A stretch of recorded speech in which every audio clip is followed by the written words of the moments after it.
सपना होता है रोटी, कपड़ा और मकान। ये जो मकान है ना, ये सबसे ज्यादा टफ हो गया आज के समय में। आप एजुकेशन सिस्टम देखिए, हमें बिजनेस करना कौन सिखा रहा है? जिसने कभी बिजनेस नहीं किया, जो जॉब पर है। जो नौकरी। और एमबीए की फुल फॉर्म क्या होती है? Masters of business administration. निकलते ढूंढता क्या है? नौकरी। क्यों? एक बड़ी कमाल की बात बताऊंगा, शायद आपको आइडिया भी नहीं होगा। लगता है कि रियल एस्टेट में ही सबसे ज्यादा बिजनेस अपॉर्चुनिटी, सबसे ज्यादा इनकम अपॉर्चुनिटी है। क्या ये सच है? 100 लोगों को मैं बोलता हूँ बिल्डर से बात कर लो तो 100 में से 94 लोग जाते ही नहीं है। इतना कॉन्फिडेंस नहीं उनके पास। डॉन का मुझे डायलॉग याद आता है कि तुझे पता है कि मेरी बंदूक में गोली नहीं है, मुझे पता है मेरी बंदूक में गोली नहीं है, पर बाहर जो पुलिस खड़ी है उसे थोड़ी पता है मेरी बंदूक में गोली नहीं है। आप में से कितने लोगों को लगता है कि रियल एस्टेट में पैसे बनाना बहुत आसान है? एक बार अपने आसपास देखिए, आपको जितने भी करोड़पति नजर आ रहे हैं उनमें से ज्यादातर रियल एस्टेट के जरिए ही बने होंगे। अगर आपको ये बात सही लगती है तो आज का ये पॉडकास्ट आपके लिए है, क्योंकि आज मैं एक ऐसे रियल एस्टेट एंटरप्रेन्योर को लेकर आया हूं इस पॉडकास्ट में जो आपको बताएंगे कि रियल एस्टेट में आप अपना भविष्य कैसे तलाश सकते हैं, रियल एस्टेट किस तरीके से आपके सपनों को पूरा कर सकता है। जी हाँ दोस्तों, आज हमारे साथ हैं कुमार अमित जी, जिन्होंने न जाने कितने लोगों को रियल एस्टेट के बारे में पढ़ाया है, रियल एस्टेट में सक्सेस करने में उनकी हेल्प की है। और आज हम बात करेंगे कि आप भी किस तरीके से रियल एस्टेट में एक सक्सेस जर्नी शुरू कर सकते हैं विद कुमार अमित। तो आइए हम और आप मिलकर स्वागत करते हैं कुमार अमित जी का। सर, आपका बहुत बहुत स्वागत है। Thank you so much sir. कैसे हैं सर आप? मैं बहुत बढ़िया, आप बताएं। सर, रियल एस्टेट मतलब लोगों का सपना होता है रोटी, कपड़ा और मकान। ये जो मकान है ना, ये सबसे ज्यादा टफ हो गया आज के समय में। और लोगों को लगता है कि यहाँ सबसे ज्यादा इनकम है। तो ये कैसे है? मनीष जी, आपने दो चीज बोली। एक तो मकान बहुत ज्यादा टफ हो गया है। देखिए, टफ हमारे यहाँ हो नहीं सकता बिकॉज हमारी पॉपुलेशन बहुत ज्यादा है। हम जिस तरीके से पॉपुलेशन और जिस तरीके से हमारी पॉपुलेशन ग्रोथ आ रही है, तो मकान लेना इसलिए टफ हो गया है क्योंकि कंपटीशन ज्यादा हो गया है। लेकिन एट द सेम टाइम आप देखेंगे प्राइस बढ़ रहे हैं। प्राइस बढ़ने का सिंपल सा रीजन है कि डिमांड बढ़ रही है। बिल्कुल। तो यानी कि डिमांड बढ़ रही है तो टफ नहीं होगा, टफ होगा कंपटीशन में। ओके सर, एक तो आपने बताया कि टफ नहीं है, कंपटीशन बहुत ज्यादा हो गया। और दूसरा, लोगों को लगता है कि रियल एस्टेट में ही सबसे ज्यादा बिजनेस अपॉर्चुनिटी, सबसे ज्यादा इनकम अपॉर्चुनिटी है। क्या ये सच है? देखिए, लोगों को लगता है, ये बात तो मैं नहीं मानूंगा कि ये लोगों को लगता है सबको, लेकिन ये बात सच है कि रियल एस्टेट में अपॉर्चुनिटी बहुत ज्यादा है कमाने के लिए। आप नोट करिएगा कि इतनी प्यारी इंडस्ट्री है। आप जाइए, कोई घर लेता है, लेडी घर लेती है, मैं रोते हुए देखा है। मतलब वो घर पे जिस दिन गृह प्रवेश करते हैं, हस्बैंड चाबी लेते हुए, मैंने दोनों को अपने रोना कंट्रोल करते हुए देखा है। इतना मैंने लोगों को देखा है। अब इमेजिन करिए कि कौन सा ऐसा प्रोडक्ट है जब कोई भी लेडी या जेंट्स लेते वक्त रोता है, मतलब इतना इमोशनली होता है। बिकॉज या तो किसी का लाइफ का, उसका पूरी जिंदगी का सपना है, या उसका मतलब ड्रीम कह ले, या उसकी बहुत मेहनत की वजह से वो उसके पास में आता है। कमाल की बात है कि इतना प्यारा बिजनेस, जिसको ऐसा प्रोडक्ट जो लेते वक्त रोए, कितनी ब्लेसिंग्स होंगी उसमें। मतलब मैं किसी का ड्रीम पूरा कर पा रहा हूं। और एट द सेम टाइम इस इंडस्ट्री के अंदर में आज भी सबसे ज्यादा प्रोफेशनल लोगों की जरूरत है। ऐसा क्यों? देखिए, इसका ना पीछे की तरफ में चलते हैं। पीछे अगर हम जाएं तो आप नोट करिएगा कि इस फील्ड के अंदर में घर का सबसे नालायक बच्चा जाया करता था, जो कुछ नहीं कर पाता था। वो एक पेपर पेन लेके बैठा था पुराने टाइम पे, एक डायरी ले जाता था और कुछ नहीं करना जी भैया, कौन बेचने वाला है उसका नाम लिख लिया, कौन खरीदने वाला है, बेचने वाला है उसका नाम लिख लिया था। इस फील्ड के अंदर में अगर पुराने टाइम पे, अभी तो खैर बहुत ज्यादा करेक्ट हुआ। कुछ कंपनियों ने, thanks to these companies and RERA, जिन्होंने इस फील्ड को बहुत ज्यादा अच्छा कर दिया कि एक व्हाइट कॉलर जॉब कर दिया है। मैं वो टाइम भी जानता हूं जिसके अंदर में हस्बैंड जब जाता था प्रॉपर्टी डीलर के पास में, अपनी वाइफ को गाड़ी में छोड़ के जाता था कि अरे गाड़ी में बैठ, मैं अंदर होके बात करके आ रहा हूं, क्योंकि 4 डीलर बैठे अंदर। हाँ जी। 4 डीलर जब बैठे, उनमें से यहाँ उसके बटन खुली पड़ी है, एक मोटी सी चैन है और ऐसे करके बात कर रहा है, बात करने का भी रवैया। तो अब प्रॉब्लम पुराने टाइम पे क्या होता था कि अगर कोई कुछ नहीं कर रहा है तो प्रॉपर्टी डीलर बन जाता था।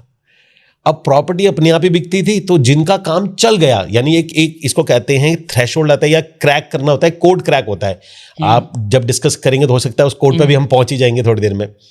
वो उन्होंने कोड क्रैक कर लिया। अब वो जैसे उनका कोड क्रैक हो गया, क्योंकि मार्केट में बायर्स का ऑलरेडी होता है, बस आपको किसी भी तरीके से उस प्रोसेस के बीच में हिस्सा बनना होता है, एंड देन आपके पास पैसे आ जाते हैं। सर रियल इस्टेट में बहुत सारे तरीके से पैसे कमा सकते हैं। पहला तो ये है कि आप प्रॉपर्टी परचेज करिए, डेवलप करिए और फिर बेचकर पैसे कमाइए। दूसरा ये हो गया प्लॉट परचेज करिए और बेचिए, आपको बीच में डेवलपमेंट नहीं करनी, एक्स्ट्रा पैसे नहीं लगाने। तो ये तो उनके लिए गेम हो गया जिनके पास बहुत पैसा है, क्योंकि आज के दिन प्रॉपर्टी सस्ती रह नहीं गई।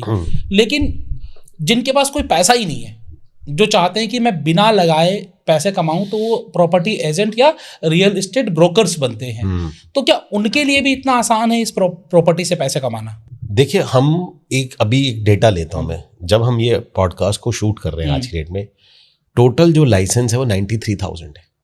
रेरा के लाइसेंस जो वो है 93,000 है। एवरेज हमारी जो इंडस्ट्री है आज की डेट में बात करते हैं $300 बिलियन से ज्यादा क्रॉस्ड है इंडिया के अंदर में। ओके। अगर इस वक्त मैं कपड़े में बेचने वाली बात करूं, जो कपड़े में बेचते हैं, अब देखिए ये डेटा मिसमैच्ड है, आप उसको मतलब, लेकिन इसमें ओवरऑल आपको आइडिया मिल जाएगा। 4.5 करोड़ लोग बेच रहे हैं कपड़े को, लगभग सेम $1 बिलियन है।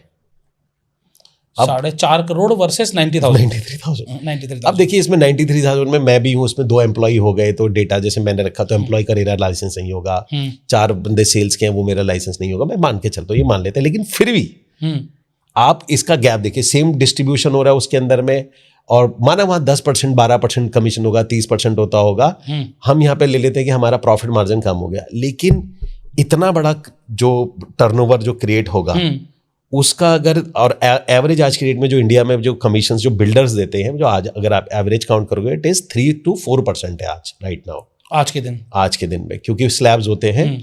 तो अगर उस पर आप जाएंगे तो वो 3 से 4%, 1 करोड़ का अगर, और एवरेज 70 लाख रुपए, 70 लाख रुपीज आज के डेट में टर्नओवर है, तो 1,40,000 रुपए का डिस्ट्रीब्यूशन हो रहा है एक यूनिट में, 300 बिलियन 93,000 में, और 93,000 में हम सब जानते हैं बड़े अच्छे से कि यहाँ पर 80-20 प्रिंसिपल लगता है।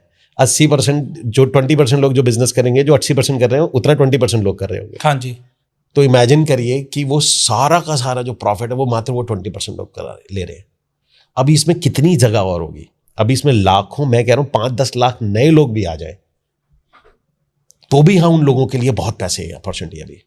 सर मैं अगर सीधी बात करूं, मैं बहुत सारे ऐसे लोगों को जानता हूं जिन्होंने अपनी किस्मत आजमाने की कोशिश की, मेहनत भी की, बहुत लोगों से मुलाकात भी की, सेल्स करने की कोशिश भी की, 6 महीने साल भर कड़ी मेहनत करने के बाद वो घर वापस लौट आए, क्योंकि उनसे प्रॉपर्टी सेल करने का काम हुआ नहीं। क्योंकि अगर सेल कर लेते तो यकीनन आप बता रहे हैं कि 2%, 3%, 4%, क्योंकि 1 करोड़ की भी प्रॉपर्टी है तो 2-3 लाख रुपए आ गए जी। साल में 2-3 भी बेच ली तो आपने 6-7-8 लाख कमा लिया, अपनी सैलरी से ज्यादा कमा लिया। लेकिन साल में एक भी नहीं बेच पाया, ऐसे लोगों को भी मैं जानता हूं। तो आखिरकार यहाँ इतना टफ क्यों है, इतना कॉम्पिटिटिव क्यों है प्रॉपर्टी बेचना? मैं आपको बड़े अपना एग्जांपल से बताता हूँ। मैं इस फील्ड के अंदर में आया, जैसे मैंने एंट्री करी, तो मुझे एंट्री कैसे करनी थी, मेरा एक दोस्त था, वो रियल एस्टेट में चला गया, पैसे बनाता, वो मेरे साथ में ही था और स्कूल में था। तो अब वो उस फील्ड के अंदर में चला गया और मैं उससे पढ़ाई में मुझे लगता था मैं ठीक हूँ। जब वो चला गया, वो हर वक्त मुझे अपने साथ रखता था, हर काम में उसने मुझे अपने साथ रखा। वो ए बिजनेस में गया, बी में गया, सी में गया, डी में गया, मुझे साथ रखा। हम सातों के सातों बिजनेस में फेल हुए, दोनों भाई एक साथ सातों भाई सातों के साथ में हम दोनों भाई एक साथ फेल हुए। उसके बाद में वो किसी जैसी बिजनेस में रियल एस्टेट में चला गया। इस बार वो मुझे लेके नहीं गया, मुझे पता भी था, मुझे लगा क्या चल रहा होगा, 1.5-2 साल मेरी बात नहीं, 2 साल बाद देखता हूँ कि उसके ऊपर बढ़िया पैसा आता है। उसके बाद मैंने देखा फर्स्ट टाइम कि वो पॉकेट में से पैसे निकाल रहा है, अदरवाइज उसके पास पैसे होते नहीं थे। वो पैसे निकाल रहा है, पैसे दे रहा है, खर्च रहा है। मेरा इंटरेस्ट आया तो मैंने सोचा चलो मैं एंट्री कर लेता हूँ इसमें। मैंने उससे बात करी और वो मुझे इग्नोर करता रहा, वो मुझे लाया ही नहीं। उसे लगा ना अब भी फेल हो जाऊंगा। नहीं फेल नहीं हो जाऊंगा। उसको एक्चुअल में क्या था कि ना लाने की, कि उसको अब जरूरत नहीं थी। ओके। उसको मेरी क्या जरूरत थी? पहले ये था ना कि एक हैंड है, क्योंकि वो टीम बनाता था, टीम में होता ना सेल्स वाली टीम, कभी कार्ड बेचने वाले हैं तो उसे टीम बनानी होती थी, तो उसमें मेरे को रख लेता था कि तू भी बेच ऐसे करके, तो उसे टीम थी। यहाँ उसको कोई जरूरत थी नहीं, उसको लगा कि मेरा तो काम चल ही रहा है ऐसे करके। देन वो नहीं लाया उसके अंदर। अब जब वो नहीं लाया तो मैंने कहा तू नहीं लाया तो मैं खुद चला जाऊंगा ऐसे करके। अब आपको मैं ऐसे बोल रहा हूँ, मैं आपसे ही सवाल पूछ लेता हूँ, और कितने लोगों को पता होगा, आप लोगों को ये पता होगा कि अगर मुझे क्लर्क बनना है तो क्या करना है। आपको पता है कि यहाँ जाना है, मैं इधर जाऊंगा, फॉर्म फिल करूंगा, भरूंगा, जमा करा दूंगा, मेरा टेस्ट होगा, हो गया तो हो गया, नहीं हुआ तो बाहर जाऊंगा, यही है। हाँ जी। आपसे पूछ रहा हूँ, रियल एस्टेट करना है आपने, कैसे करोगे?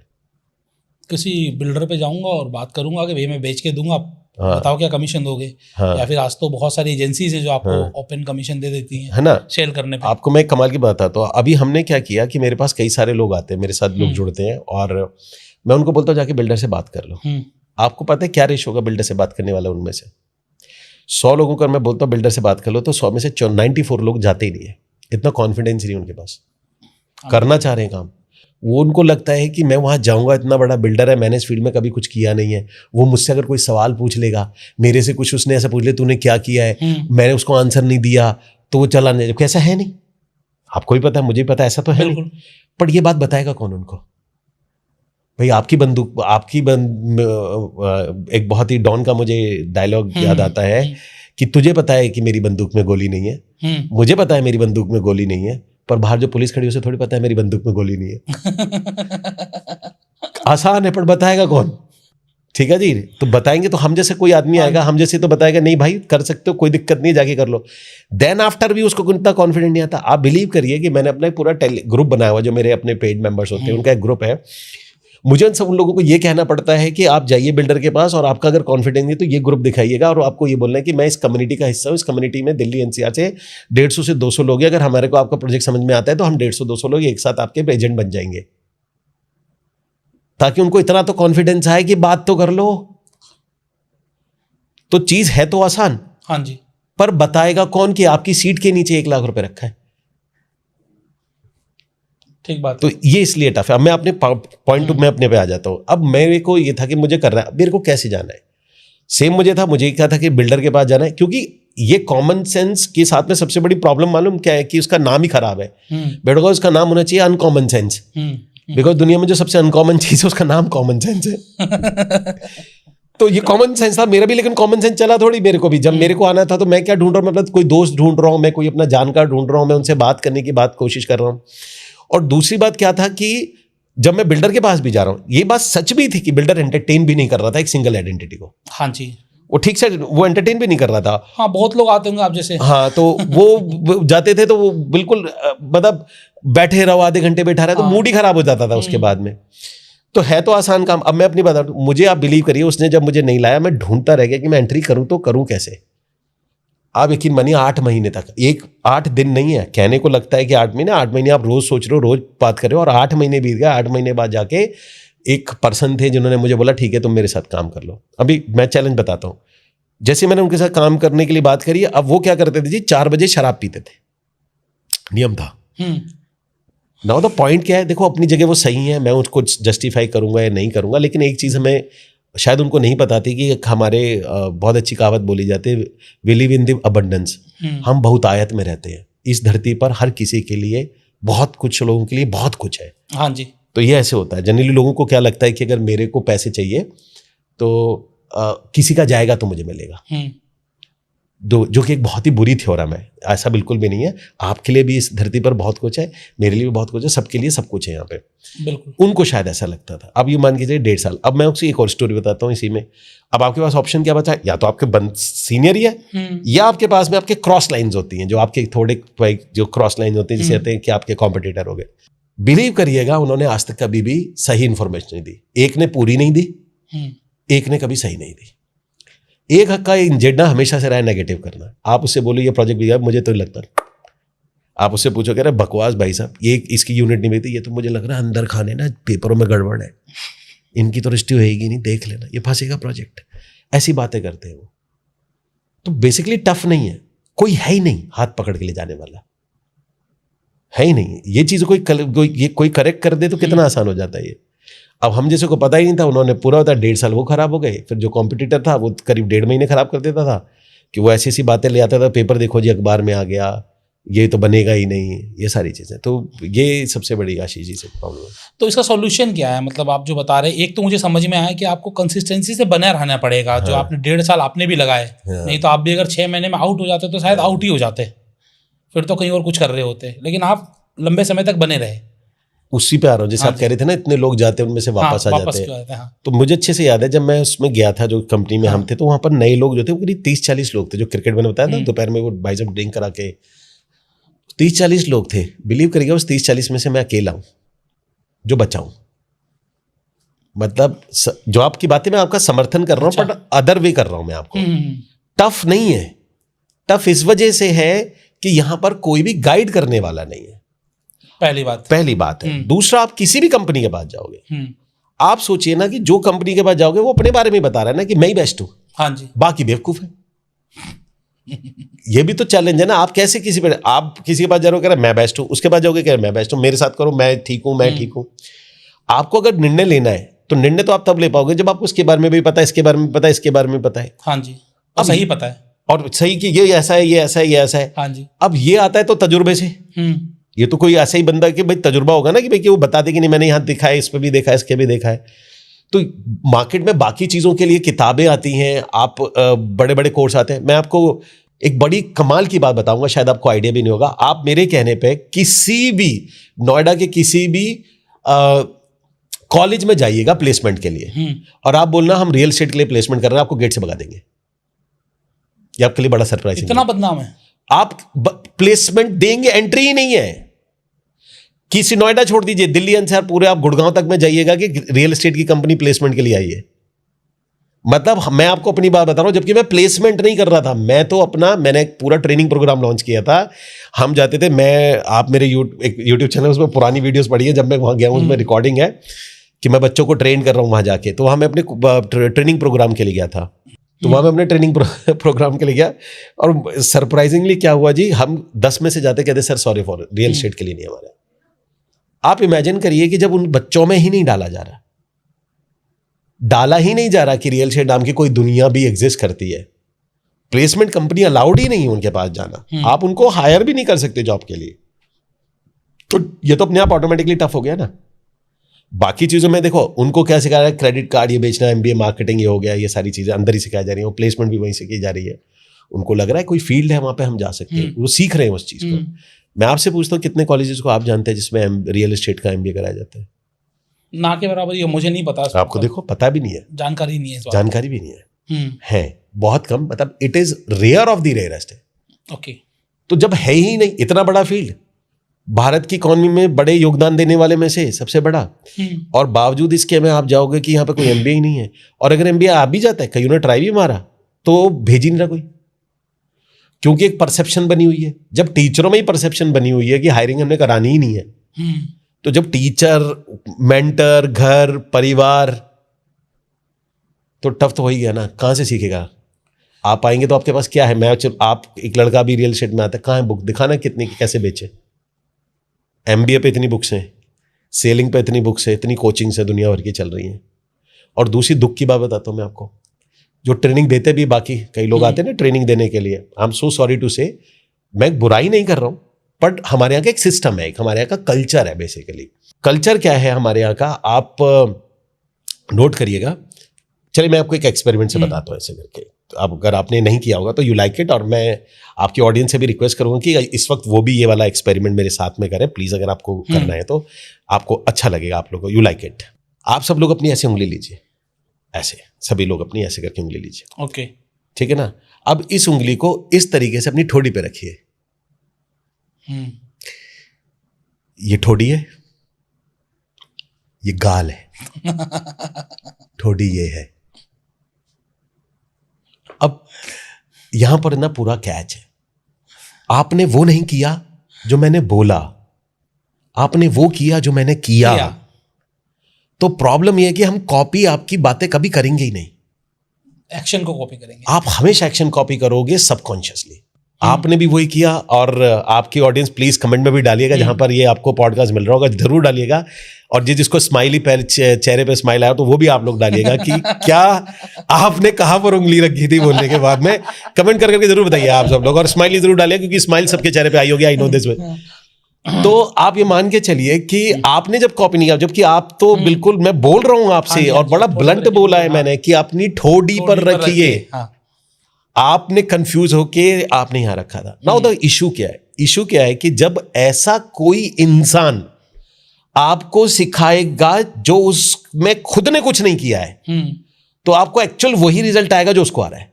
ओके। तो ये एक प्रॉब्लम है। अब मान के चलते हैं कि आप हमारा एजुकेशन सिस्टम देखिए। देखिए मैं अगेन दोबारा बोल रहा हूं, ये बुराई नहीं है, बट जो इसके पास हमारे पास ऑप्शन भी नहीं है। आप एजुकेशन सिस्टम देखिए, हमें बिजनेस करना कौन सिखा रहा है? जिसने कभी बिजनेस नहीं किया है, जो जॉब पर है, जो नौकरी पर। और एमबीए की फुल फॉर्म क्या होती है? Masters of business administration. निकलते ढूंढता क्या है? नौकरी। क्यों? कि उसे नौकरी करने के लिए एमबीए किया है? नहीं, क्योंकि उसका मेंटर जो है, जो इतना जानता है, वो नौकरी पर है। अब इमेजिन करिए यही आप और मैं चले जाएं, यही एमबीए का कोर्स आप और मैं कराने जाएं, मजाल बता देना कि बाहर निकल के अगर वो नौकरी ढूंढने लग जाए, और नौकरी ढूंढेगा भी ना तो ये सोचेगा कि आपको और मुझे ना पता चल जाए बस, नहीं तो डांट बहुत लगेगी। हाँ ठीक है। इट इज ऑल अबाउट कि आप किससे सीख रहे हैं, उसने क्या किया हुआ है, हम उसको थोड़ी दिन में कॉपी करने लग जाते हैं। Very good. तो यहां पर ये वाला एपिसोड है। अब यही सवाल अब मैं रियल एस्टेट में आता हूं कि कौन है, और जो है भी तो कितनी नंबर ऑफ ट्रांजैक्शन है उनकी, क्या किया उन्होंने। 4 किताबें पढ़ी, मैं उनकी बात कर रहा हूं, जो मतलब जिन्होंने कभी एक चौखट भी नहीं बेची है। मैं मान के चलिए, आई एम सो सॉरी, कि वो टीचर जो हैं वो आपको रियल एस्टेट बता सकते हैं, आपको उनके फंडामेंटल्स बता सकते हैं, टर्मिनोलॉजी सिखा सकते हैं, जमीन के एक्वायर लॉ सिखा सकते हैं। पर जब बॉस बेचना है ना, ये घर, ये विला भी बिका था, किसने बेचा है, तो उसके लिए वो एक अलग टैलेंट चाहिए होता है। वो किसी किताब में नहीं, वो सिखाएगा वही जिसने बेचा होगा। बिल्कुल ठीक बात है। सर, आपको क्या लगता है कि अगर किसी को रियल एस्टेट में किस्मत आजमानी है या रियल एस्टेट में सक्सेस पाना है, तो उसके अंदर वो क्या क्वालिटी होनी चाहिए, या फिर किस तरीके के पर्सन इस बिजनेस में आ सकते हैं? देखिए, कमाल की बात तो ये है कि ये अकेला ऐसा फील्ड है, अगर आप मुझसे इसमें दो चीजें हैं। एक, कौन आ सकता है, और अभी तक मैंने देखा है कि इसके अंदर में कौन ज्यादा पैसे बनाए हैं। बिल्कुल यही जानना है। दोनों में बताता हूं मैं आपको, बड़ा सरप्राइजिंग डेटा है मेरे पास में। मैंने यहां पर वो देखा है, जो उसने इस काम को पार्ट टाइम जिन्होंने किया, उन्होंने बहुत अच्छे पैसे बनाए। जिन्होंने पार्ट टाइम किया? हाँ, अकेले इंडिविजुअल कर रहे हैं, कंपनी बना रही है, टीम रखे, फुल टाइम जरूरत पड़ेगी आपको। लेकिन इनिशियली जब उन्होंने पैसे कमाए, जिन्होंने इसको पार्ट टाइम एज शुरू किया था, उन्होंने बहुत अच्छे पैसे बनाए। तो मेरा आंसर तो कौन आ सकता है, मेरा आंसर है कोई भी आ सकता है जो एम्बिशियस है, जिसको लगता है कि आना चाहिए, पैसे बनाने चाहिए। आपको इसमें कुछ बेनिफिट्स हैं, मैं वो भी कुछ बेनिफिट्स बताऊंगा। तो जिसको बेनिफिट है, जैसे मैं आपको एक एग्जांपल के तौर पर बताता हूँ, 70 से 80 लाख रुपए का एक मिडिल क्लास है टर्नओवर लेना है आपने। बिल्कुल, आज के दिन 1 करोड़ रुपए के आसपास कहिए कुछ। मैं करो, आपने लेना है, आप किसी ने भी लेना है, मिडिल क्लास लेना है। एक हस्बैंड 50,000 कमाता है, वाइफ 50,000 कमाती है, लाख रुपए कमाती है। कौन सा काम है जिससे लेके दिखा दो। हाँ जी। 50 लाख की, 65 लाख की गाड़ी या 40 लाख की ऑडी वगैरह वो नहीं लेंगे, वो कहेंगे हाँ इतनी महंगी गाड़ी है। लेकिन घर 60 लाख का होगा उनका, हाँ उससे कम में आएगा नहीं कुछ, वो ले लेंगे उसको। लेंगे, ठीक है जी। अब वो इसलिए ले लेंगे क्योंकि हमारा जो बैंकिंग है वो 25 साल के लिए लोन दे देता है इसके अंदर। हाँ जी। तो भाई जितना बड़ा टर्नओवर होगा उतना बड़ा आपका फायदा होगा। आपने तो टर्नओवर काउंट किया ना इसके अंदर में। अभी जैसे मेरे स्टूडेंट जो जिन्होंने ज्वाइन किया, अभी मेरे पास लखनऊ से मेरे पे ज्वाइन किया था उन्होंने, 4 महीने पहले उनकी कोई सेल नहीं थी। 4 महीने बाद बोलते कितना हुआ, मैंने टर्नओवर कितना हुआ, कह रहे 21 करोड़ का टर्नओवर है। एक लेडी हैं और वो तो घर से बिजनेस चलाती हैं, and again she is from Lucknow. 200 unit करी है घर से उन्होंने। अब 200 यूनिट सेल करी है। ये घर से बेच कैसे देगा कोई? अरे वो टेली कॉलर, उन्होंने अपनी कॉलिंग वाली फीमेल रखी हुई है, स्टाफ ही फीमेल घर पर रखा हुआ है। वो लड़कियां जाती हैं विजिट कराने के लिए पास में। ओके। वो घर से निकलते भी नहीं है, तो वो लड़कियां जाती हैं, वो विजिट कराते हैं, आ जाते हैं ऐसे करके। आप ये मान के ये यूनिट है 200। मैंने उनको खैर इंटरव्यू के लिए बोला था, पर उन्होंने बोला कि मेरे घर का नियम है, हम वीडियो पे नहीं दे सकते, अदरवाइज मेरे पास मेरे चैनल पर उनका टेस्टिमनी वीडियो जरूर होता है ऐसे। अब 21 करोड़ का टर्नओवर है, देखने में लगे 21 करोड़ रुपए भाई करते करते डाबर को भी इतना। आप शार्क टैंक में देखेंगे आपका 14 करोड़ का टर्नओवर है। अच्छा 14 करोड़ बहुत है भाई। आप प्रोडक्ट अगर आपका 40, 50, 60, 70 रुपए का है, यहाँ 21 करोड़ का टर्नओवर मात्र 21 यूनिट है। 21 कस्टमर है आपके? 21 कस्टमर है कुल। तो यहाँ का जो सबसे बड़ा और अच्छी बात यह कि 21 कस्टमर वो नहीं है, आपको कोई नए कस्टमर नहीं ढूंढा, ये वही 21 कस्टमर है जो आपके लगभग एक स्मार्टफोन सैमसंग के बाहर है। हाँ जी। तो आपको मेरे लिए रोलेक्स घड़ी बेचना है तो मुझे बायर सेगमेंट चेंज करना पड़ेगा। मैं मिडिल क्लास को रोलेक्स नहीं बेच पाऊंगा। बिल्कुल। तो वो है उसी बायर से आप 70 लाख का टर्नओवर लेते हो। तो ये रीजन है, तो ये तो किसी के लिए भी हो जाता है, कोई भी आ जाए इसके अंदर में कर ले, और नीड उनकी ज्यादा है। बिल्कुल। मैं आपको आपके इस पॉडकास्ट से बताता हूं। आप कमाल की बात देखिए, इसकी डिमांड कैसे आती है। सास बहू का झगड़ा हो गया। हाँ जी। सास बहू जड़ गए, अभी भी आप और मैं बात कर रहे हैं इस वक्त में।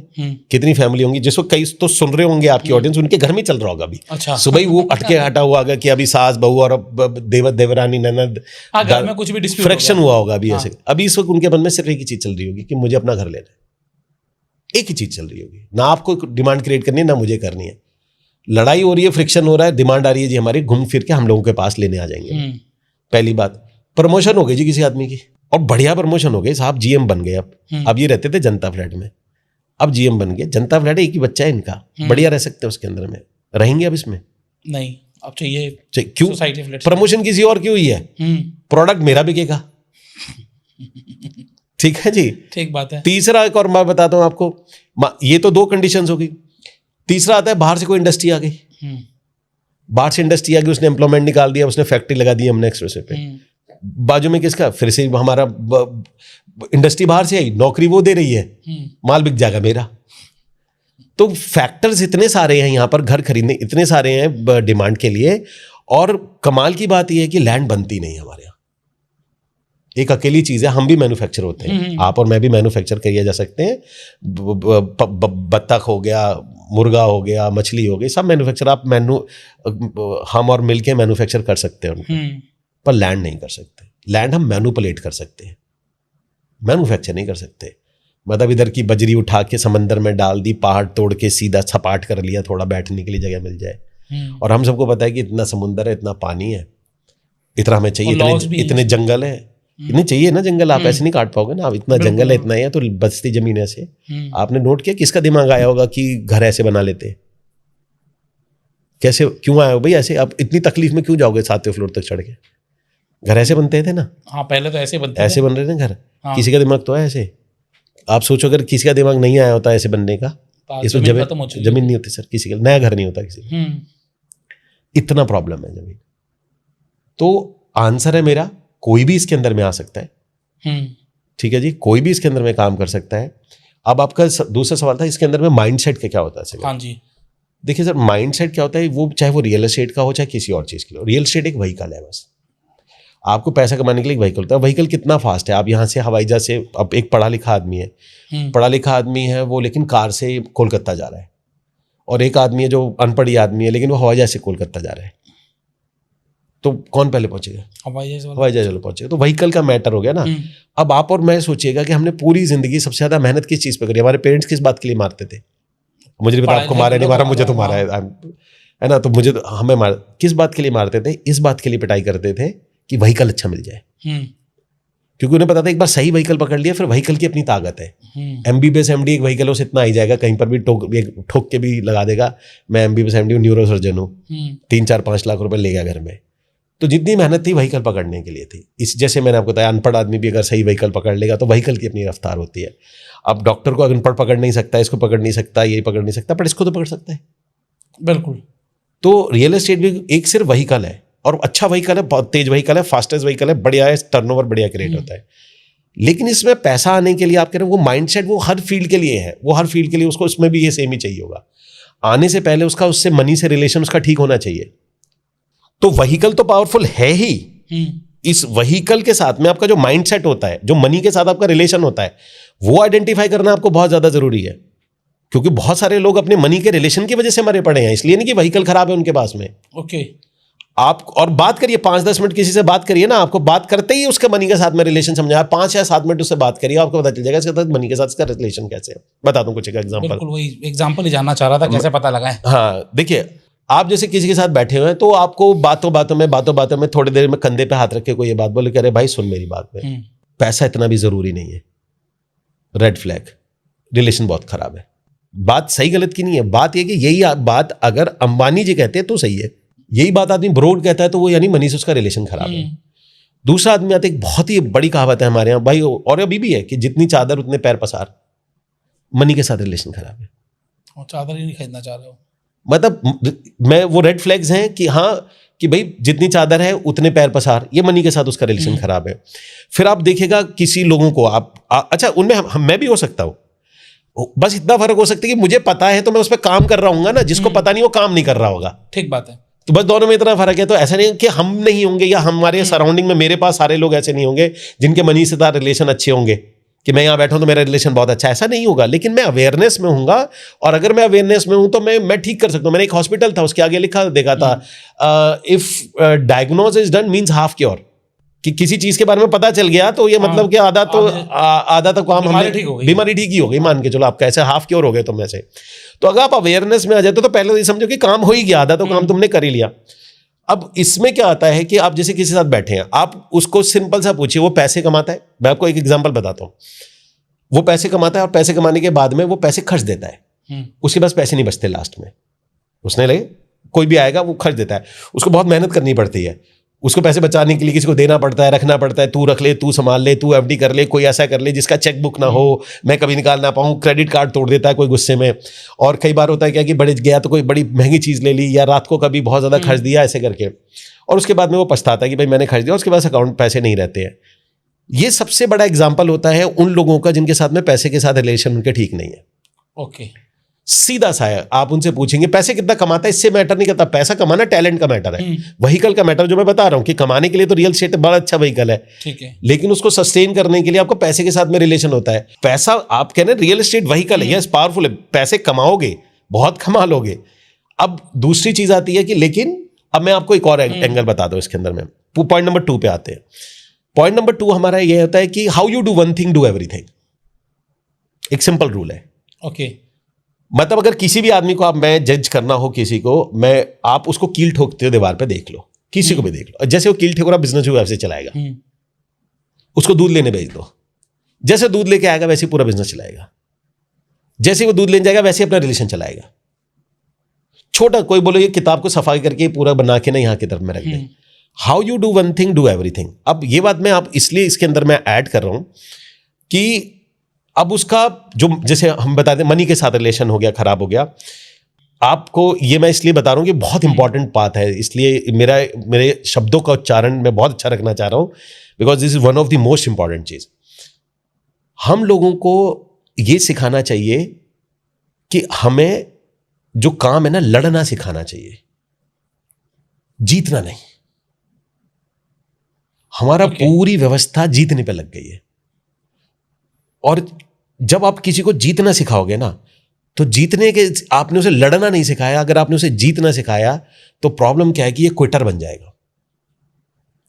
समय आपको लगाना सब पड़ सकता है, मेहनत ज्यादा करनी पड़ सकती है, फाइट ज्यादा करनी पड़ सकती है, लेकिन यहां पर सक्सेस आएगी। हाँ, अब जो मैं बात बता रहा था कि यहां खोदा आपने 15 फुट, वहां खोला फिर 15 फुट, ऐसे खोदते खोदते एक दिन आप 1 लाख फुट भी खोद लेंगे, लेकिन कहीं नहीं निकला, पानी नहीं निकलेगा।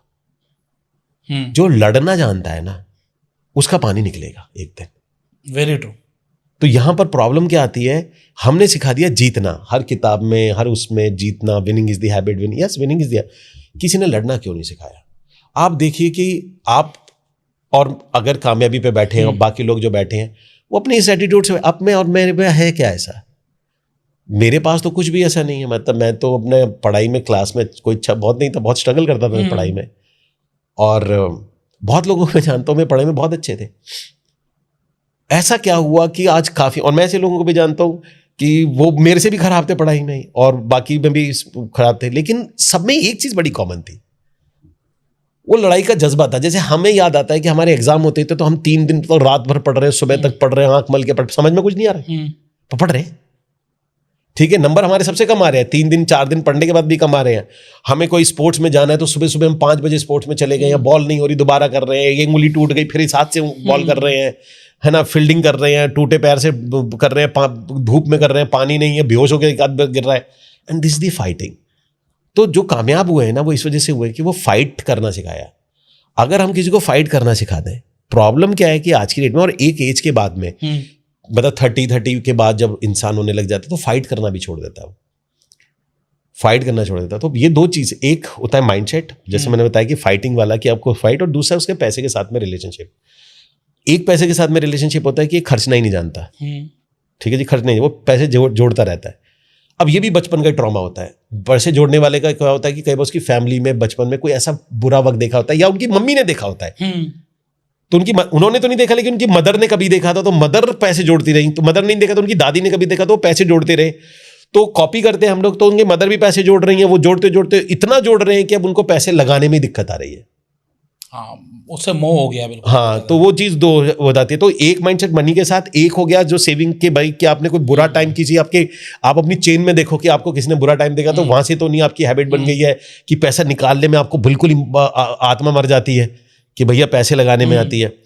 तीसरा इसके अंदर में आता है कि हमारे को जॉब करना सिखाया गया है। जॉब का एक माइंडसेट होता है, आप जॉब के माइंडसेट से बिजनेस नहीं कर सकते ना। ठीक बात है। आप जॉब माइंडसेट बिजनेस का, अब जॉब माइंडसेट सिंपल सा है क्या, जॉब और बिजनेस के माइंडसेट में एक फर्क होता है। जॉब वाले आदमी से आप बिजनेस के लिए, मैं एक एग्जांपल बताता हूं, मैं तो रियल एग्जांपल से, कितना सिंपल है। आप 1.5 लाख रुपए लगाते, मैं आपको लीड बता रहा हूं, मतलब इससे इजी कुछ नहीं होगा। 50,000 रुपए, अभी आप कोई प्रोजेक्ट लीजिए, उसमें 3-4 प्रोजेक्ट लीजिए, उसमें लीड जनरेट करिए, फेसबुक गूगल आपको देते हैं, बहुत ज्यादा लीड 150-200 रुपए की आ जाएगी। 200 आपके पास में लीड आएंगी, मैं आपको बिल्कुल एक फिगर बता रहा हूँ। हाँ जी। 500 लीड भी आ गई तो कितने की आ गई, 1 लाख रुपए की। हाँ जी। 1 लाख रुपए। एक टेलीकॉलर रखा 15,000 रुपए में। टेलीकॉलर भी आजकल कॉन्ट्रैक्ट पे आती है, आपको रखनी भी नहीं है।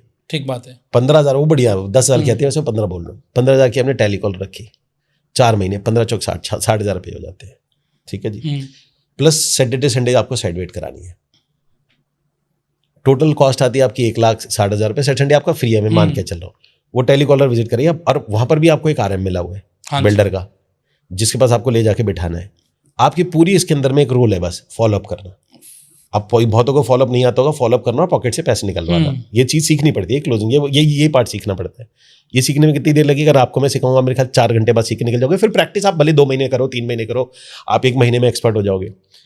आपको मैंने ये इतने से बता दिया।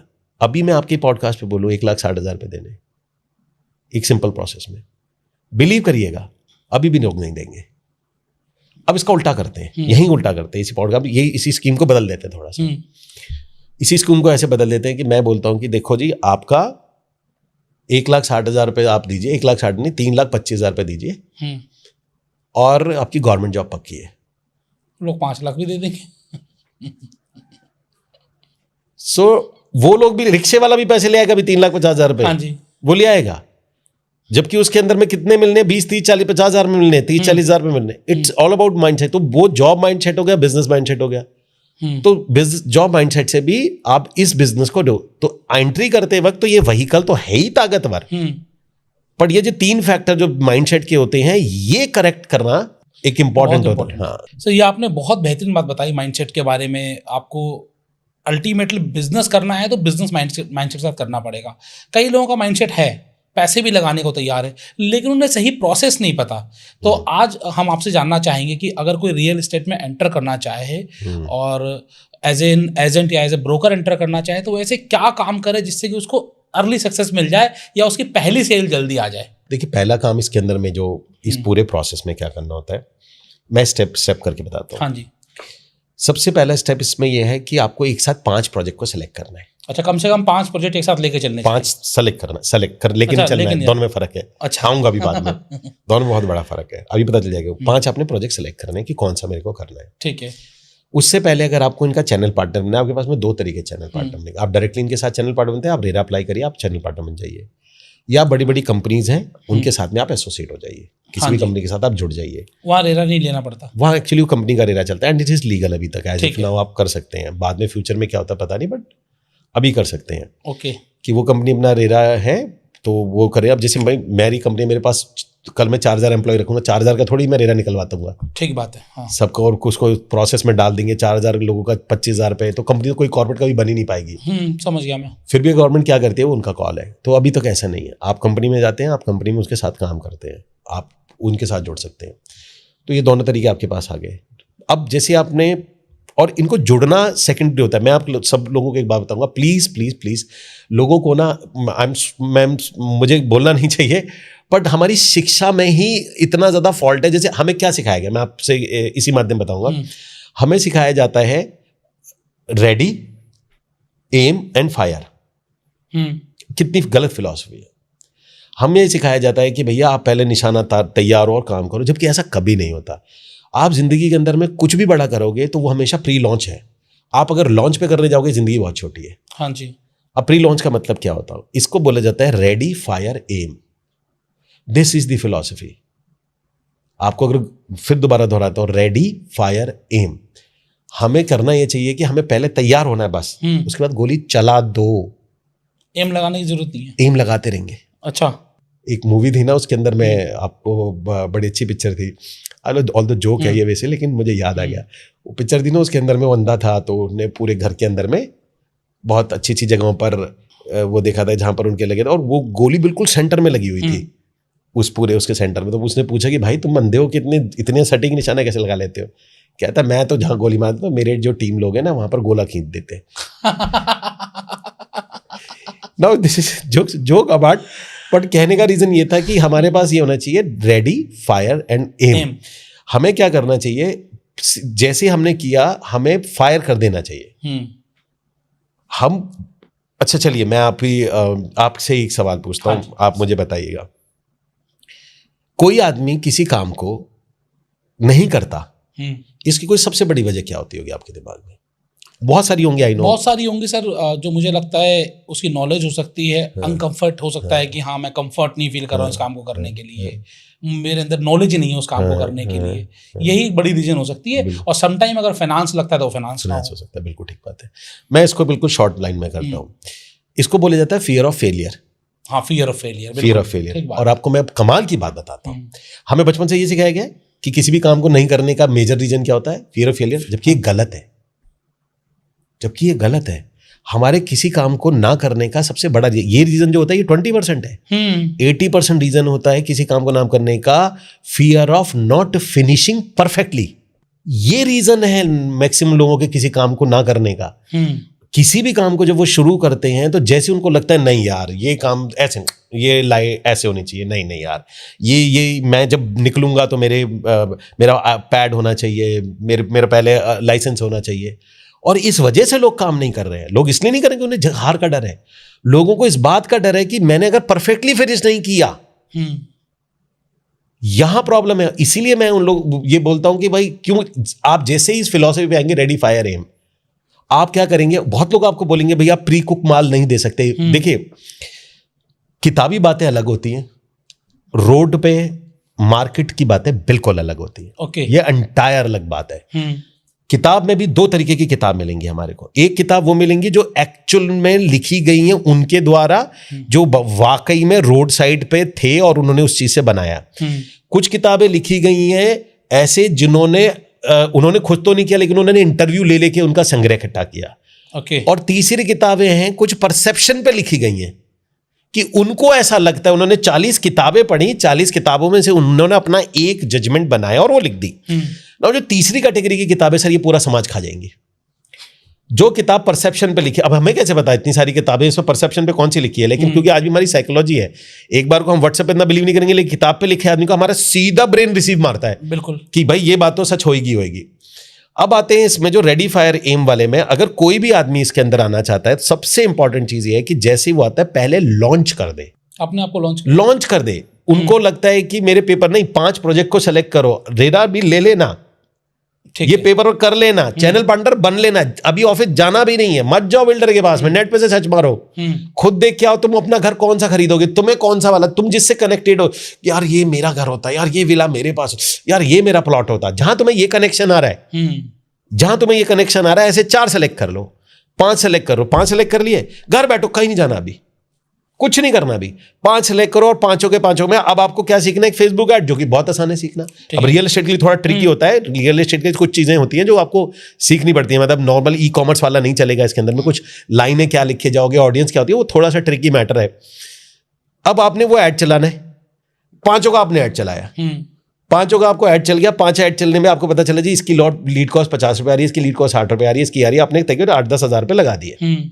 आपको पता चल गया भाई साहब इसमें ऐड नहीं है, इसमें तो 40 रुपये 50 रुपये 70 रुपये लीड आ रही है। आपने कॉल पे बात करी, फिर यार क्लाइंट भी ठीक है, ये है से शुरू करना होता है। अब आपका एक्चुअली शुरू हो चुका है, अब जाओ बिल्डर के पास, अब आपकी बात में अलग वजन है, अब आपके रेरा में साइन करने में आपका होगा भाई सेल पड़ी है, बंदे 3 तो मेरे साथ कह ही रहे हैं कि चलेंगे ऐसे करके, वो तो खुद कह रहे हैं चलेंगे। देन आप रेरा के लिए फटाफट अप्लाई करोगे, उसके बाद आपको किसी कंपनी को ज्वाइन करें, यार रेरा का भी टाइम नहीं है, रेरा 90 दिन में आएगा, छोड़ना किसी कंपनी के साथ कर लेते हैं, वो कंपनी को भी आप पकड़ लोगे। देन आप उसको पकड़ लोगे क्योंकि आपने पहले वाला काम कर दिया, पहले आपने फायर कर दिया था, नाउ एम इट।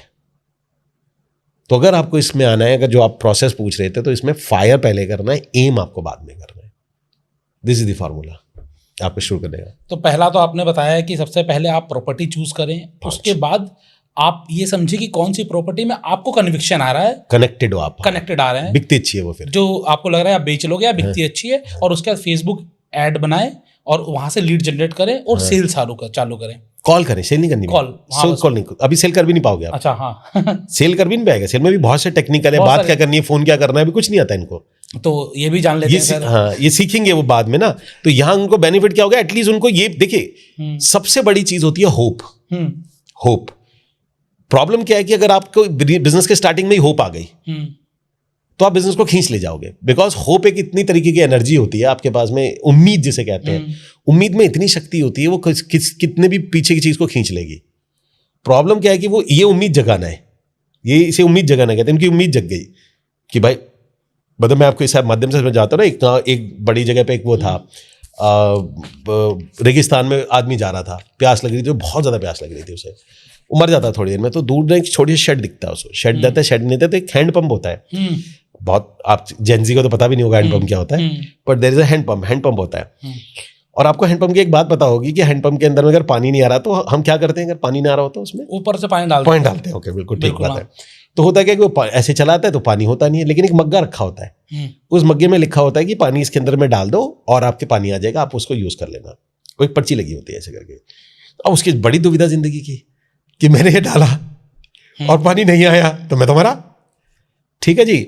और उसके बाद में क्या होता है कि वो नहीं डालता, ये डालता, तो उसके लिए बड़ा गिल्ट है कि भाई ये मैंने यहाँ, आज के बाद डेड हो गया ये पंप, आज के बाद तो खत्म है, आज के बाद तो जो भी राहगीर आएगा वो मर जाएंगे यहाँ पर। अब उसके मॉरल, एथिक्स और उसकी जानब तीनों के अंदर सवाल आ जाता है ऐसे करके। अब बड़ा रिस्क लेते हैं, वो मग्गा लेकर डाल देता है उसके अंदर में, डालता है, पानी चलाता है, थोड़ी देर के अंदर पानी आ जाता है, बढ़िया पानी आता है, पीता है, नहाता है, बहुत करता है, अपना वो बॉटल भी भर लेता है जो लेदर की होती है वो भर लेता है, और मग्गा भर के भी रख देता है, और वो पर्ची हुई साथ में रखी होती है। अब वो जाता है ना, जाते के बाद वापस आता है, वापस आने के बाद में उस पर्ची पे, वो पर्ची पे जो पर्ची होती है उस पर एक नीचे कोट और लिख जाता है, कहते हैं मेरा नाम राजीव है और यकीन मानिए सिस्टम काम करता है। ताकि अगले वाला कम से कम इतना टाइम ही ना लगाए सोचने के लिए, बिल्कुल, कि राजीव एक सिग्नेचर करके चला गया ना। तो पॉइंट क्या होता है कि आदमी, हम वही हैंडपंप वाला होता है, दुविधा में होता है वो। अब कोई इस बस ये बता दे कि सिस्टम काम करता है, करता वही है, हम लोगों का काम क्या है, मेरा काम क्या है, क्योंकि मेरे पास ये लिखने वाला कोई नहीं था, मेरे पास नहीं था ना, तो मेरे को कोई बताने वाला, ये यही बोलने वाला नहीं था कि राजीव बेटा, ये मैं राजीव, ये सिस्टम काम करता है, हमारे पास नहीं था कोई भी। मैं बस वो हूँ जो वो साइन कर रहा है, मैं कुछ नहीं हूँ। मतलब आप मुझसे बोलेंगे मैं क्या कर रहा हूँ, लोगों को ट्रेन कर रहा हूँ, सिखा रहा हूँ, नहीं, मैं कुछ नहीं कर रहा, मैं वो राजीव हूँ जो ये लिख रहा है लोगों के लिए, मैं राजीव हूँ, मान जाओ ये सिस्टम काम करता है। तो ये वाली होप होती है, जब आदमी के पास से होप आ जाती है कि भाई मेरा बिजनेस चल जाएगा, मेरे पास लीड है और मैंने कॉल करी, वो इंटरेस्ट शो कर रहा है, इसके बाद में उसकी गति में 200-300 गुने का फर्क वो आ जाता है। बिल्कुल, यहाँ से ऐसे शुरू, मेरे हिसाब से ये। सर देखिए, जहाँ तक आपने प्रॉपर्टी चूज करने का सवाल बताया, उसके लिए बहुत सारी कंपनियां, आजकल तो कंपनियां भी कॉर्पोरेट हो चुकी हैं, ब्रोकर हाउसेस हो चुके हैं, जहाँ से आपको बहुत सारे प्रोजेक्ट मिल जाएंगे, ऑनलाइन भी मिल जाएंगे। फेसबुक एड की हम बात करें तो बहुत सारी डिजिटल मार्केटिंग एजेंसी है जो कॉर्पोरेट्स हैं, जो प्रोफेशनल्स हैं, जो आपके लिए बहुत अच्छे से ऐड चला देंगे, थोड़ा सा चार्ज करेंगे, लेकिन ऐड की दुविधा भी खत्म। सबसे बड़ी दुविधा कहाँ है? सेल्स। तो आखिरकार जो फेलियर्स होते हैं, या फिर ये कहूँ कि जिन्हें प्रॉब्लम्स आती हैं, वो सेल्स करने में आती हैं, क्योंकि आपको 17-18 साल से अधिक का अनुभव है रियल एस्टेट में। तो आपके पास लीड्स आने के बाद भी अगर सेल्स नहीं आ रही है, तो यहाँ पर क्या रीजंस होते हैं और उसको हम ओवरकम कैसे करें? मैं बताता हूँ। मैं आपसे एक चीज पूछता हूँ, सेल्स टफ है कि ईजी है? जिससे नहीं हो पा रही उसके लिए टफ है। मैं आपकी ऑडियंस पे छोड़ता हूँ, ये कमेंट में डालिए, सब सर की ऑडियंस पे ये डालिए आप अपना पहला आंसर, सेल्स आसान है या टफ है? सेल्स एक्चुअल मायनों में क्या होता है कि जब शॉपिंग, किसी को खरीदना मजा आता है, फीमेल को, आपको बहुत मजा आता है ट्रैवल करने में, आपको इन्वेस्ट करने में मजा आता है, आपको सब चीजों में आता है। जब आप पैसा खर्च रहे हैं और आपको ही मजा आ रहा है तो सेल्स तो बहुत आसान हो गई ना। प्रॉब्लम यह है कि उनका बिलीफ पहले बोल देता है कि ये सेल पहले तो टफ है, पहला प्रॉब्लम। दूसरा प्रॉब्लम क्या होता है कि सेल्स के अंदर में आपने देखा होगा कि मार्केट में एक लोग हैं, मैं गलत ऐसे हैं, मैं जानता भी हूं ऐसे लोगों को। आप वो देखिए कि सेल्स के अंदर में लोग कितने मैनिपुलेटिव होते हैं, मैनिपुलेट करके सेल करते हैं ना, मतलब उनको पता होता है कि यार ये झूठ बोल देंगे, या बहुत पुशी होते हैं, बस बहुत ही ज्यादा पीछे पड़ जाते हैं। तो होता क्या है कि ये जो लोग हैं जो आते हैं इस फील्ड में, जो कामयाब ये वाले होते हैं, ये एक परसेप्शन लेके आ रहे होते हैं, वही सबकॉन्शियस जो रिलेशनशिप टू मनी था, वो रिलेशनशिप टू सेल्स है इनका। हाँ जी, इनका रिलेशनशिप टू सेल्स खराब है। इनका मानना ये है कि ये फील्ड नहीं है, ठीक नहीं है, मेरे लिए नहीं है। अगर कोई उनसे पूछे सेल्स में हो तो उनको अपने आप को खराब मानेंगे, नहीं नहीं मैं सेल्स में थोड़ी हूँ, ऐसे करके। तो उनके लिए ऐसे बहुत डिग्रेडेड फॉर्म ऑफ वर्क है ऐसे करके। और ये बनाया किसने? वो मार्केट में जो पुशी थे, जो अलीग तरीके से थे, जो टेलीफोन कर करके दुखी कर देते हैं, फॉलोअप कर करके दुखी कर देते हैं, उनकी वजह से उनको मानक मान लिया कि यही सेल्स के लोग यही होते हैं। अब जब उनके साथ में काम आता है, अब ये काम कर रहे हैं, लीड आ गई है। अब पहला तो इसके अंदर मैं देखिए क्या होती है कॉम्पिटेंसी, कॉल पे बात कैसे करनी है, क्लोजिंग, ये तो मैं आपको अभी सिखा दूंगा, आपको मैं अभी सिखा दूंगा। इट्स लाइक मैं आपको ये बताता हूँ कि साइकिल ऐसे चलानी है, फिर आप प्रैक्टिस करोगे, साइकिल चलानी सीख जाओगे। जैसे गाड़ी चलानी, मैं आपको गाड़ी चलानी सिखा दूंगा, फिर प्रैक्टिस करोगे, चलानी सीख जाओगे। मैं आपको गाड़ी चलानी सिखाऊंगा, आप गाड़ी चलानी नहीं, प्रैक्टिस नहीं करोगे, आप गाड़ी चलानी भूल जाओगे। सिंपल बात है, मतलब इसमें कोई रॉकेट साइंस तो है नहीं। मैंने आपको दिया कि आपको मैंने ये सिखाया, आप इंप्लीमेंट करोगे, आप सीख जाओगे। यहां तक तो आप बहुत अच्छा कर लोगे, लेकिन जो मनी दिमाग के अंदर में सेल्स के लेके है, उसके लिए फिर हमें कुछ काम करने पड़ते हैं। ओके। तो मुझे जैसे हो गया, आप हो गया, तो मुझे उनके साथ में वर्क करना पड़ता है, उनको सेल्स के लिए, उनको उनके सेल्स के साथ रिलेशन अच्छे करने पड़ते हैं। अगर मेरे को कोई पैसा कब देगा? जब मैं किसी की कोई प्रॉब्लम को सॉल्व करूंगा। Yes, simple. और मुझे एक ईमानदारी से बात बताइए, अगर मैं आपकी प्रॉब्लम सॉल्व कर दूं तो आप बहुत खुश हैं मुझे पैसे देने में, या बहुत दुखी होंगे? खुशी से देंगे लोग, खुशी से देंगे। ठीक है, तो अब अगर मैं ऐसे सेल्स को लूं तो इस वक्त मैं प्राउड महसूस कर रहा हूं, क्या महसूस करूंगा?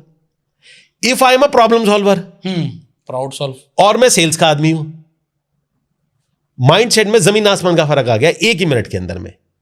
तो हम उन्हें प्रॉब्लम सॉल्वर बनवाते हैं, हम उनको बोलते हैं you are problem solver. Sales नहीं कर रहे हो तुम, क्योंकि सेल्स के लिए फिर वही बैकग्राउंड पुशी, ये वो ऐसे दिमाग चलेगा, उसको लगेगा मैं इतना घटिया नहीं हो सकता, मैं नहीं कर सकता। बट आप प्रॉब्लम सॉल्वर हो, आपको पता है। अब मैं उनसे बोलता हूं कि एक बात बताओ, जब तुम की प्रॉब्लम को सॉल्व कर सकते हो और तुम्हें कंफर्म है तुम सॉल्व कर सकते हो, तो थोड़ा सा पुश करने में कोई दिक्कत है उन्हें? कोई दिक्कत नहीं। कह रहे तुम्हारा अपना होता, अगर तुम्हारे परिवार का होता और तुम्हें पता होता कि ये दवाई खा के ठीक हो जाएगा, तुम क्या करते? अब हम उसे फॉलोअप भी करना सिखा रहे हैं, पर now the change, style change है। तो क्या रियल एस्टेट के अंदर में भी गुंजाइश नहीं होगी इंप्रूवमेंट की? 100% होगी। कहीं भी ढूंढ लो और बिकम अ प्रॉब्लम सॉल्वर, लोग आपको पैसे दे देंगे। रियल एस्टेट छोड़िए, आप किसी भी फील्ड में छोड़ दीजिए, आप उस फील्ड में सोचिए, इस फील्ड में, इस चीज़ में गुंजाइश कहाँ पर है, उस प्रॉब्लम को पकड़ो, उस प्रॉब्लम को मार्केट में सॉल्व कर दो, आप पैसे बना लोगे। उसी प्रॉब्लम को आप बहुत सारे लोगों को सॉल्व कर दो, आप अमीर बन जाओगे। सिंपल फिनोमेना है। क्या बात है। हाँ। मतलब क्रक्स ऑफ द स्टोरी ये है कि आपको कोई चीज़ में इम्प्रूवमेंट करना है, हाँ। सस्टेन करना है, लगे रहना है, और साथ साथ में सीखना है। सीख कर लोगों तक पहुंचाना है, तो इजीली आप रियल एस्टेट में भी सक्सेस पा जाओगे। अब सर एक बड़ा मिथ है कि आप जो बोल रहे हैं प्रॉब्लम सॉल्व करना रियल एस्टेट में, लोग कर लेंगे, चलिए इस बात को। आजकल मैं बहुत सारे पॉडकास्ट सुन रहा हूँ, बहुत सारे लोग कहते हैं कि रियल एस्टेट में इन्वेस्ट ही नहीं करना चाहिए, रियल एस्टेट से ज़्यादा रिटर्न तो स्टॉक्स दे रहे हैं, गोल्ड दे रहा है। रियल एस्टेट में तो आप बैंक अगर लोन लेते हैं तो बैंक को ही पैसे भर रहे होते हो। सही कह रहे हैं। तो क्या मतलब, क्या लोन लेके घर नहीं लेना चाहिए? ये बात वो कहाँ बैठ के बोल रहे थे? मतलब ये बात पॉडकास्ट में बोल रहे हैं, और क्या मतलब कहाँ मतलब बैठे होंगे वो? अपने घर में। सर आंसर दूं मैं इसके बाद? नहीं, वो घर किराए का भी तो हो सकता है। तब भी किसी का तो होगा। तब भी ये बात आदमी बोल भी वही रहा है। हाँ। किसी की प्रॉपर्टी में रोड पे बोल रहा हूँ तो मैं मान लूंगा, तब आंसर दूंगा सर। कि रोड पे बैठ के बोले या गाड़ी में बैठ के बोल रहा हो ये बातें, घर ही नहीं है उसका, टैक्सी में घूम रहा है, किसी किराए के घर पे भी नहीं है। Very true, very true. वापस आते हैं सेल्स के ऊपर ही सर, ऐसी कौन सी 3 अगर आप सजेशंस देना चाहो या मंत्र देना चाहो, तो ऐसे कौन से 2-3 मंत्र होंगे रियल एस्टेट सेलर्स के लिए? रियल एस्टेट सेलर के लिए मतलब हाँ, एजेंट्स के लिए, ब्रोकर्स के लिए। देखिए, मैं पहली जो चीज आती है, सबसे पहले आपको ये ध्यान रखना है, people don't care how much you know, people want to know how much you care. ये अगर उन्होंने लाइन पकड़ ली, क्योंकि जो रियल एस्टेट का बायर होता है बहुत हाई टिकट बायर होता है, उसको खास आपकी फर्क नहीं पड़ता आपको नॉलेज कितनी है। लोग अपनी नॉलेज से अगर पैसे निकालने की कोशिश करेंगे इस फील्ड के अंदर में, तो बहुत बुरा हारेंगे। 100% मैं इस बात को अपने दिल से मानता हूं कि आपको, चाहे आपके कस्टमर हो, आपके एम्प्लॉई हो, आपके फैमिली में हो, उनकी केयर करनी बहुत जरूरी है। केयर करनी बहुत। लोग बिजनेस को बिल्ड करते हैं नॉलेज पे, रियल एस्टेट नॉलेज पे नहीं बनता। आप जिससे डील करो आपसे ज्यादा नॉलेजेबल है, आपसे ज्यादा पैसे वाला है, हाँ जी, बाकी फील्ड में हो सकता है कि आप जैसे लेवल के लोग आ रहे हो, बराबर के आदमी आ रहे हो। भाई आप होटल का बिजनेस चला रहे हो, शायद आप जैसे लोग ही आ रहे हैं। हाँ जी। आप कोई किताब का बिजनेस कर रहे हैं, उसमें भी आप जैसे लोग ही आ रहे हैं। लेकिन रियल एस्टेट के अंदर में मोस्ट ऑफ द टाइम आपसे बेहतर लोग आते हैं। हाँ जी। आप बेहतर लोगों को आते हैं और उनको लगता है मैं ऐसे नॉलेज से इंप्रेस कर लूंगा। सबसे दुखद बात बताता हूं मैं आपको सेल्स की। प्रॉब्लम क्या होती है कि लोगों को, समझदार आदमी के साथ क्या होता है कि जब वो ये पकड़ लेता है कि मेरा बेवकूफ बनाया जा रहा है, तो जो नीचे वाला आदमी होता है वो तो बहस में आ जाएगा। समझदार वाला आदमी सुमड़ी में से निकल जाएगा। पहला, आपको अपने बिजनेस को केयर बेस पे लगाना है। आपको अपना जो बिजनेस है केयर बेस पे लगाना है। तीसरा, एक फिनोमिना को आपने फॉलो करना है। मैं आपको फिनोमिना जरूर बताऊंगा। एंड दिस इज, अगर आपकी ऑडियंस में कोई भी सेल्स का होगा, मैं मार्क माय वर्ड्स 90 डेज के अंदर में यहीं पर ही आपके उस पर इसी वीडियो के अंदर कमेंट जरूर डालना जिसकी सेल में 3 से 4 गुने का फर्क है, जो मैं बात बोलने वाला हूं इसके बाद में। सब सेल्स वालों के लिए एक स्टोरी समझाता हूं मैं आपको। प्रॉब्लम क्या होती है समझना। एक आदमी होता है, वो भगवान से प्रे करता है। वो कहता है जी बॉस, मेरे को भगवान मेरे को आ जाओ, मुझे चाहिए, आ जाओ। भगवान पकड़ हो जाते हैं। कहते भगवान मुझे विश चाहिए आपसे। कहते मुझसे विश मत मांग। कह रहे तू यहाँ रहता है, तेरे 1.5 किलोमीटर पे समंदर है, समुद्र के किनारे पत्थर पड़े हैं। उन पत्थर में से एक पत्थर होगा जो कि गर्म होगा। सुबह का टाइम होगा, सारे पत्थर ठंडे होते हैं। एक पत्थर गर्म होगा, बस गर्म को पकड़ के जो विश मांगनी मांग लियो। 3 विश होंगी, मांग लियो। और जैसी तू विश को मांगेगा, जैसे उसको पत्थर को नीचे रख देगा, फिर विश खत्म हो जाएंगी तेरी। यानी तूने रख दिया, जमीन पर टच हो गया तो वो खत्म हो जाएंगे ऐसे करके। तो कहता है तो मजा आ गया। अब वो सुबह से उठता है, जैसे ही उठता है वो जाता है समुद्र पर, देखता है अबे बाप रे बाप, इतने सारे पत्थर हैं। तो अब वहां से लाइन लगाता है, कह रहे जितने भी हो भाई, 1 महीना 2 महीना 1.5 महीना तो कवर कर ही लूंगा ना पत्थर सारे, चाहे कितने भी, इतने भी नहीं है। अगर मैं हर 1 मिनट में भी एक उठाऊंगा तो मैं कवर कर ही लूंगा। और उधर से शुरू करता है, पहला पत्थर उठाता है, ठंडा फेंक देता है। दूसरा उठाता है, पत्थर फेंक देता है। फिर तीसरा उठाता है, पत्थर ठंडा फेंक देता है। करते करते सुबह 5 बज जाते हैं। मतलब सुबह 5 बजे शुरू करता है, दोपहर हो जाती है, दोपहर आते आते 4 बज जाते हैं। 4 आते आते क्या होता है कि अब उसकी मसल मेमोरी और उसकी मेमोरी में फेंकना आ जाता है। गर्म पत्थर आता है, इससे पहले वो कुछ समझता, इससे पहले कि उसको फील करता, इतने में उसने फेंक देता। अब आ जाते हैं सेल्स के कॉन्टेक्स्ट में। प्रॉब्लम क्या होती है कि इनकी जब सेल्स नहीं होती है लोगों की, तो वो जो गर्म पत्थर होता है उसको भी घटिया तरीके से ट्रीट करते हैं, क्योंकि हो नहीं रहा होता इनसे। तो जब वो एक्चुअल में क्लाइंट आता है, जब एक्चुअल में आता है, जो वो ही आता है वो ही आएगा, ये उसको भी उसी तरीके से ट्रीट करते हैं। तो होने वाला है नहीं। और जब तुम किसी को ऐसे ट्रीट करोगे ये भी नहीं होने वाला है, तो वो होता भी नहीं है। और जो होती है ना वो सेल, वो फिर कहते हैं प्रकृति कोई बहुत ही ज्यादा मतलब डेस्परेट हो या उसको बहुत ज्यादा जरूरत है, और वो बहुत कम होते हैं कन्वर्ट, अपने आप ही जो घर से कन्वर्टेड निकला है वो सेल होती है, देन वो कन्वर्ट होती है।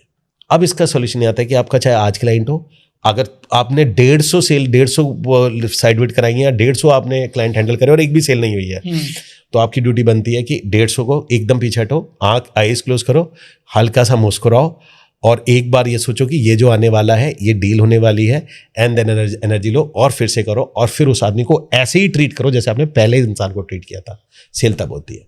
तो ये जो गरम पत्थर वाला जो एपिसोड है, प्रॉब्लम ये होती है कि सेल्स में जो लोग ये गरम पत्थर कि जिसका हो नहीं रहा वो फिर गलत तरीके से ट्रीट करना शुरू कर देता है, और जो एक्चुअल में आता है उसे भी कर देता है। बिल्कुल। और आपका जो सवाल था इसमें बहुत इंपॉर्टेंट चीज मैं जरूर ऐड करना चाहूंगा। सेकंड होता है प्लीज प्लीज प्लीज क्लाइंट को कैटेगराइज करना सीखिए। लोगों को क्या होता है कि लोगों को क्लाइंट को कैटेगराइज नहीं होता। क्लाइंट की बिल्कुल सिंपल कैटेगरी होती है जो इंसानों में होती है। जो इंसानों में कैटेगरी है वो क्लाइंट की कैटेगरी है। 5 कैटेगरी होती है। पहला होता है भगवान, दूसरा होता है इंसान, तीसरा होता है प्रेत, चौथा होता है पिशाच, और एक होता है भूत। प्रेत, पिशाच, भूत, मैं बताता हूं प्रेत पिशाच भूत में फर्क क्या आता है, अब समझिएगा। सबसे शुरू करते हैं भगवान से। भगवान का क्लाइंट होगा ना, आपसे डिस्काउंट मांगेगा, कुछ भी नहीं मांगेगा, अच्छा आएगा, 1 यूनिट लेगा, 2 ले जाएगा, और अपने चाचा को भी दिला देगा, साड़ू को भी दिलवा देगा, आपको आएगा, आप 15-20 लाख रुपए एक क्लाइंट से बना लो। बहुत प्यारा भी होगा और घर बुला के खाना भी खिला देगा। ठीक है जी, भगवान। सेकंड होता है इंसान क्लाइंट। इंसान क्लाइंट होगा, प्रॉपर्टी देखेगा, वाइफ को दिखाएगा और आपसे बात करेगा, थोड़ा डिस्काउंट मांगेगा, थोड़ा हिसाब किताब करेगा, और आपसे पूछेगा कि भाई क्या क्या हो सकता है, यूनिट पे बहस करेगा, मेरे को ये यूनिट दिला दो, इसमें दिला दो, ये नॉर्मल इंसान प्रोसीजर होगा। इसके बाद आता है किसान भूत। भूत का किसान होगा, आएगा, कह रहा मैं नहीं ले रहा भाई, मैं नहीं ले सकता, बकवास प्रोजेक्ट है तुम्हारा, मर गया, खत्म, लेगा ही नहीं, खत्म, भूत हो गया, बन गया भाई, लूंगा ही नहीं मैं ऐसे करके, नहीं लेना जी साहब, मेरे को मतलब ही नहीं इस बात से। तीसरा आएगा पिशाच। पिशाच कैटेगरी आएगा, भाई साहब आपके पास भी आएगा, 15 लोगों को लाएगा, आपसे खाना भी खिलवाएगा, पिलवाएगा भी आपको, ये यहाँ भी पार्टी वहाँ भी पार्टी, सारा डिस्काउंट भी ले जाएगा बिल्कुल आपसे बिल्कुल। उसके बाद आप उसको भी दिखाओगे, उसके साड़ू को भी दिखवाओगे, फिर उसके ससुर को भी दिखवाओगे, फिर वाइफ के मामा को भी दिखवाओगे, ठीक है जी। उसके बाद यूनिट पे भी बहस करोगे और यूनिट के बाद गिफ्ट भी लेगा और 1-2 AC भी लगवा देगा घर के अंदर में, ठीक है जी। और मतलब कि आपके पास में लास्ट में आप ये देखोगे कि भाई साहब आपके पास में कुछ भी नहीं बचा है, 1.5 महीना जाएगा तो पिशाच मतलब आपको पूरा चूस लेगा, पूरा आपका शक कर लेगा आपको। इसके बाद आता है हमारे पास में प्रेत। प्रेत कैटेगरी वो होती है हमारे जो शास्त्रों में, प्रेत वो होता है जैसे नहीं चिपक नहीं गया, अच्छा। जैसे मरने के बाद जो ऊपर नहीं गया, यहीं भटक रहा है, कहाँ है पता नहीं। तो इसमें क्या हुआ कि आपका क्लाइंट कहेगा अरे भाई साहब मुझे पसंद आया, परसों तरसों अपनी वाइफ को लेके आया और आपसे बोलेगा कि सर मैं तो ठीक है, अब मैं परसों चेक देने आ रहा हूँ, और उसके बाद फोन ही नहीं उठाएगा, आज तक नहीं उठा रहा। अब आपकी क्यूरियोसिटी इस बात में तो खत्म हो गई है कि भाई साहब ले ना ले, आपकी क्यूरियोसिटी में इतना प्यारा रिलेशन बन गया था, मैं तो उनके घर में गया था, वाइफ भी इतनी अच्छी थी, सब कुछ अच्छा था, है का भैया है का फोन ही नहीं है ना, उनकी वाइफ फोन उठा रही ना वो फोन उठा रहे, कुछ नहीं, और आज तक ही नहीं उठा रहे, पता ही नहीं है वो इंसान। परसों बोल रहा था, कहीं तो बोले मैं चेक लेके घर से निकल रहा हूँ, उसके बाद से ही गायब है। तो 5 कैटेगरी के क्लाइंट होते हैं, हमें बस ये समझना है कि एक गरम पत्थर, दूसरा 5 कैटेगरी क्लाइंट आपके हुए और ये 5 ही आपके क्लाइंट है। आप हर किसी में भगवान से उम्मीद मत करो, ठीक बात है, कि मेरे पास भगवान ही भगवान आएंगे, मेरे पास इंसान आएंगे, या पिशाच कैटेगरी का आदमी आएगा तो मैं ऐसे डील नहीं करूंगा, आपका बहुत एनर्जी सक कर जाएगा सर, वो बहुत ज्यादा सक कर जाता है, वो सक कर जाएगा ऐसे करके। पॉइंट इसके अंदर में आता है, ये 5 आप बिजनेस कर रहे हैं, 5 के 5 क्लाइंट है, 5 आपको ट्रीट करना है, 5 को आपको सर्विस देनी है। एक बात सच्ची है कि अगर आप, वही बात है अगर हमारे शास्त्रों में कि अगर आप इंसान को अच्छे से खिलाओगे तो भगवान भी खुश होता है। क्या बात है। तो यहाँ पर भी आप क्या होगा, अगर इंसानों को अच्छे से ट्रीट करोगे, जो इंसान क्लाइंट है, कि बजाय उनके घर दिलाने की हैबिट में अगर उनको अच्छे से सर्विस दोगे तो तुम्हारा भगवान क्लाइंट भी आने वाला है। देखिए मैं जनरली ना एक फ्री वेबिनार कंडक्ट करता हूँ, फ्री वेबिनार होता है मेरा, और फ्री है ये आपके? हाँ, ये वेबिनार जो पहला वेबिनार था, इसमें मैं बेसिकली उनको ब्लूप्रिंट दिखाता हूँ पूरा। 2 से 2.5 घंटे का सेशन होता है, पूरे 2 से 2.5 घंटे के सेशन में कि वो कैसे, हम मुझको दिखाते हैं कि कैसे आप चैनल बना। इसमें बेसिकली मैं 3 सीक्रेट शेयर करता हूँ, कुछ बेनिफिट शेयर करता हूँ, प्रिंसिपल शेयर करता हूँ। क्या बात है सर। सर ऐसा लग रहा है आपसे कितनी बातें करते रहें, और मुझे लगता है आपसे बहुत सारी और बातें करनी चाहिए और बहुत सारी बातें आपसे सीखनी चाहिए, क्योंकि आज के समय में रियल एस्टेट एक बड़ी अपॉर्चुनिटी है, बहुत सारे लोगों की ज़रूरत है, और मेरे ख्याल से जिसने रियल एस्टेट सेल कर ली वो और बहुत सारे काम साथ साथ में कर भी सकता है। तो आज कुमार अमित जी से हमने सीखा किस तरीके से आप बिना पूंजी लगाए भी रियल एस्टेट में अच्छी ग्रोथ पा सकते हो, और आखिरकार वो कौन सी क्वालिटीज़ होनी चाहिए आपके अंदर जिससे कि आपकी सक्सेस निश्चित हो जाती है रियल एस्टेट बिजनेस में। और ऐसी बहुत सारी चीज़ें वो अपने स्टूडेंट को सिखाते हैं। अगर आप भी सीखना चाहते हैं तो इनके फ्री वेबिनार में जाइए, आप सीखिए क्या ये बिज़नेस आपके लिए बना है। अगर बना है तो यकीन इसमें अपना भविष्य जरूर आजमाइए और कुमार अमित जी से पूरा ज्ञान लीजिए। सर आज आपने बहुत नॉलेज दी, और मुझे लगता है कि जितनी नॉलेज मैंने ली सिर्फ कुछ क्या कहते हैं समुद्र से लोटा भर निकालने लायक ही था। हम फिर आपको बुलाएंगे कभी और बहुत सारे सवालों के जवाब लेंगे, और इस बार सवाल आपके होंगे तो आप कमेंट्स बॉक्स में कमेंट जरूर करिएगा कि ऐसे कौन से सवाल हैं जो आप कुमार अमित जी से जानना चाहते हो, सीखना चाहते हो। सर आज आपने समय दिया, इसके लिए आपका बहुत बहुत धन्यवाद। थैंक यू आशीष जी, मुझे भी मिलकर आपसे बहुत अच्छा लगा। बहुत ही बढ़िया हम्बल पर्सनैलिटी मुझे आप लगे, एंड और ये मुलाकात हमेशा बहुत लंबी रहेगी। मुझे आपका तरीका, स्टाइल, बात एंड आपका जो नेचर है, this is very amazing, and thank you so much for inviting me, and it is also it's my pleasure कि मैं आपके पॉडकास्ट पे बैठा हूँ। Thank you so much.